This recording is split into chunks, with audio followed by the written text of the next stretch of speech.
Oi, gente, bom dia, boa tarde, boa noite.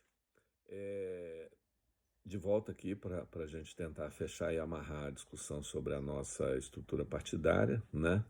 Lembrando que estamos aí entre os itens 4, não, desculpa, entre os itens 5, 6 e 7 do programa que foi entregue a vocês. Eu estou fazendo vários vídeos, né, de 15 minutos, é o famoso se vira nos 15, né?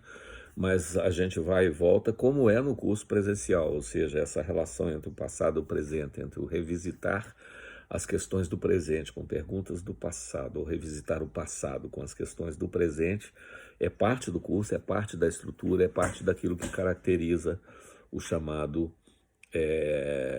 a abordagem que eu adoto aqui, que é a da história do tempo presente, né?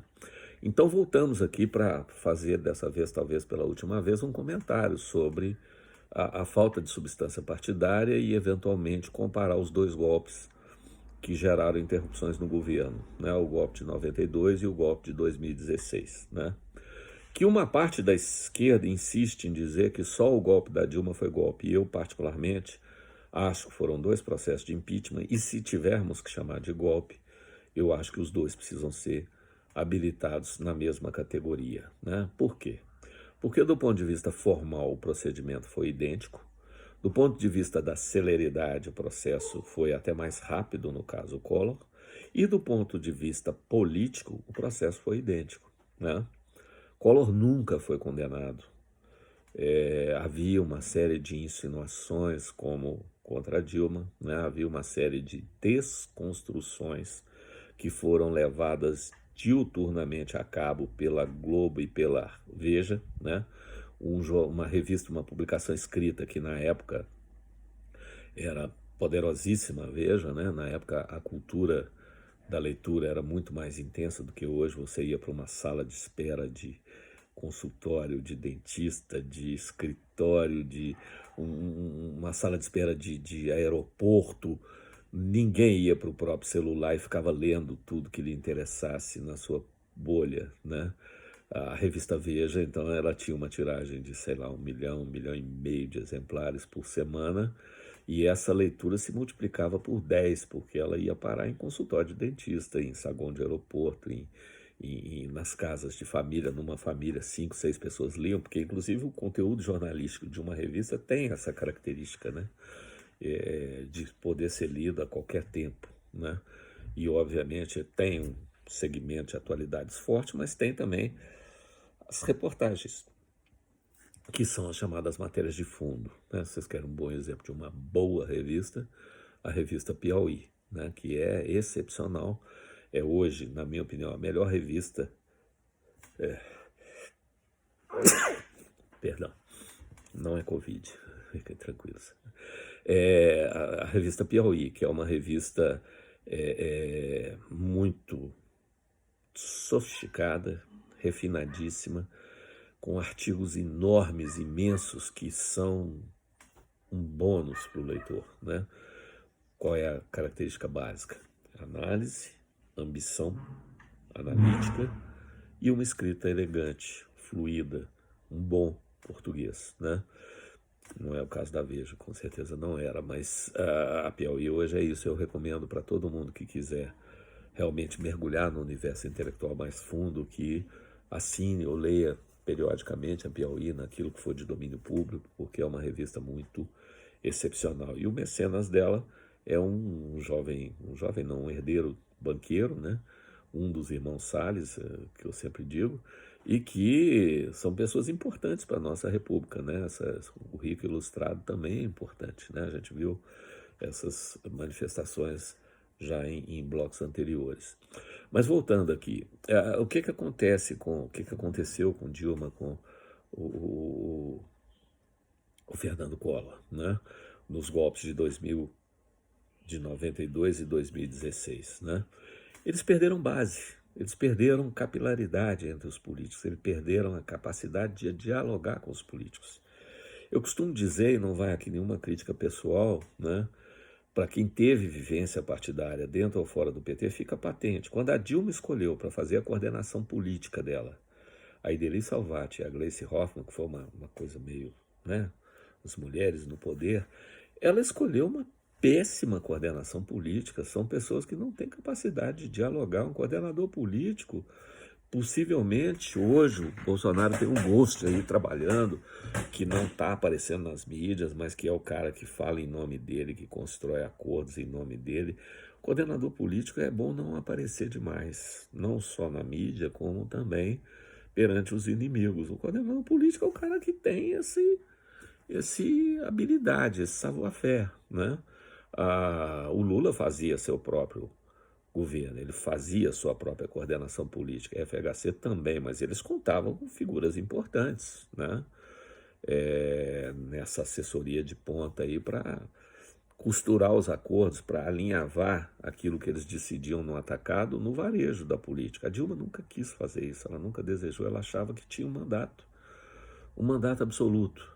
Ela não entendeu a lógica nem do presidencialismo de coalizão, nem do coronelismo, nem da fisiologia política brasileira. Então ela achou que o mandato era dela e acabou. Eu ganhei, em 2010 ganhei de modo bacana, em 2014 nem tanto, mas ganhei de novo, e eu tenho 50 milhões de votos, ninguém tira alguém. Não, tira sim. Tá? O impeachment, ele parte do momento da erosão da credibilidade e de um senso de oportunidade que as lideranças políticas desenvolvem.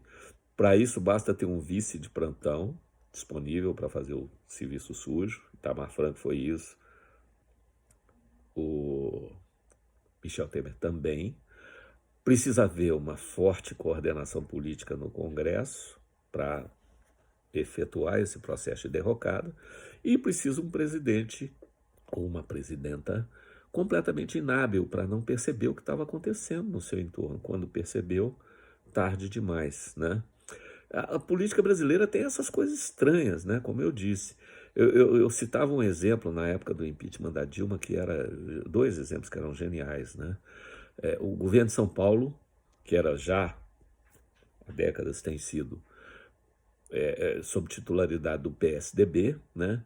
E que tinha como vice-governador um sujeito chamado Guilherme Afif Domingos, né? Que era um líder aí do segmento empresarial, um cara que já teve o charme até de querer ser candidato à presidência, né?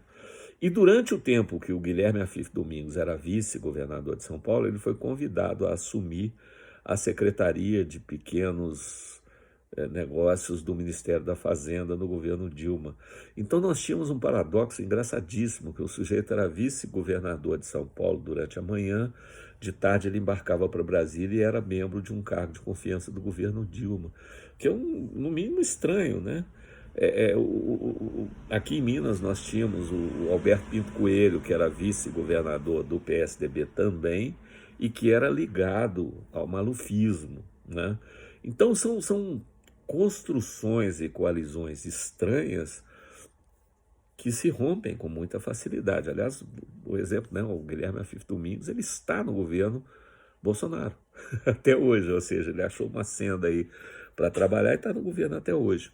Mas por que eu comparo os golpes de 92 e 2016? E se alguém quiser contestar isso, por favor, estou plenamente disponível para receber isso naquele comentário escrito que a gente combinou, que já vai estar em vigor a partir de hoje.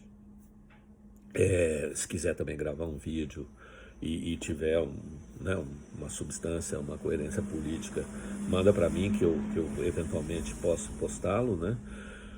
Mas, de qualquer maneira, eu posto como segunda visão, vamos chamar assim, mas de qualquer maneira o problema do impeachment, né, que na minha opinião deveria ser chamado assim e não de golpe, né?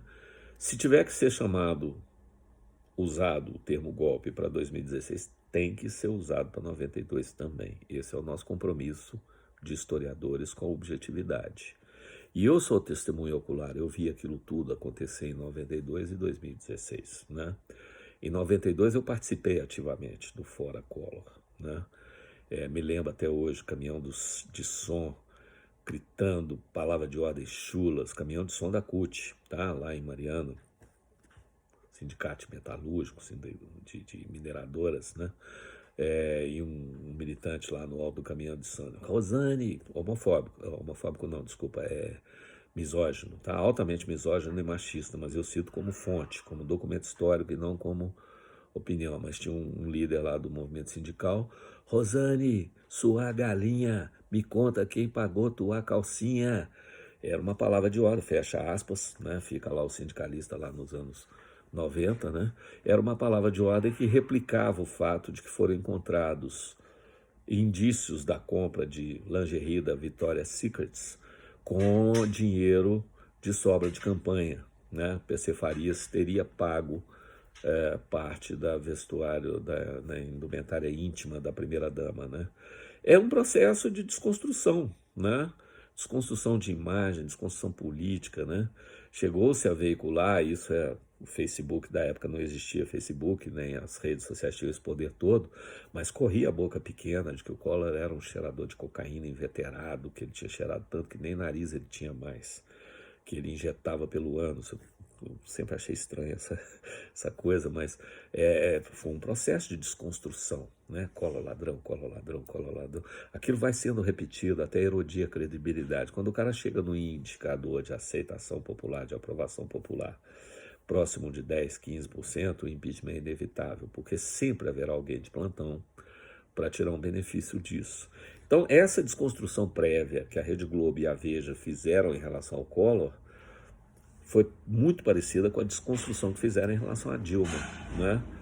E, sinceramente, como analista, como crítico, como sociólogo, que também sou, eu vou dizer que o fato dela ser mulher pesou pouco no processo de impeachment, né? O fato dela ser petista pesou muito. E a melhor definição para mim foi a da Ângela Alonso, que numa intervenção oral feita aqui na UFMG, ela veio para comentar um pouco da pesquisa que ela estava fazendo. Ela fez uma pesquisa longitudinal durante bastante tempo sobre os participantes e protagonistas. Ela fez uma conclusão que é difícil de quantificar, mas que é genial. Ela falou: olha, a Dilma caiu porque a direita queria mais que ela caísse do que a esquerda queria que ela ficasse. Ou seja, ela era tão antipática e entendeu tão pouco o jogo da política que nem o empenho dos seus pares ela conseguiu mobilizar com paixão, com emoção. Quando o Lula tentou entrar, já era tarde também, né? Porque ela fechava as portas para a política, ela não queria fazer política. Quer dizer, o Brasil tem esse paradoxo de escolher para a presidência da República alguém que não gosta de política, alguém que tem horror de povo, que tem horror de... O Hélio Gaspari uma vez falou: a Dilma foi a única mulher na história da República, o único presidente na história da República que ficou mal-humorada e irritada quando estava sendo aplaudida e apupada, né? No discurso de posse dela era visível o mau humor, porque as pessoas não deixavam ela falar, aplaudiam tanto que não deixavam ela falar, né? O discurso de posse não, o discurso da eleição, na segunda eleição dela. Então, isso mostra um pouco esse sistema que nós criamos, que é um sistema estranho, né? Que entre Itamar, Michel Franco, Michel Temer, Dilma, Collor, né? E outros, nós tivemos basicamente no tempo da redemocratização, que se amparou na Constituição de 88, nós tivemos exatamente a metade de mandatos estáveis e a outra metade de políticos capengas, Paco Manco, Sarney, né? Políticos que tinham condição de sobreviver. Sarney foi uma forte demonstração nesse sentido, mas que não tinham liderança, que não tinham estatura para, de fato, coordenar um processo político a nível nacional. E quando essa falta de estatura fica patente, vem o golpe parlamentar, tanto em 92 quanto em 2016. Foram golpes idênticos na forma e no conteúdo. Em ambos os casos não foi mostrada nem comprovada a corrupção. E, na verdade, talvez tenha sido isso até que os reaproximou, né? Você se lembra que a gente teve notícia do Collor de novo, quando ele foi flagrado numa das diretorias da Petrobras levando dinheiro. Quer dizer, quando é que você imaginaria que um governo de esquerda colocaria um Collor como sendo o principal titular titular assim, né, através de uma estafeta de uma diretoria da maior estatal brasileira, que naquele momento tinha virado um grande botim, né? Presidencialismo de coalizão. Essa coisa estranha que precisa ser resolvida.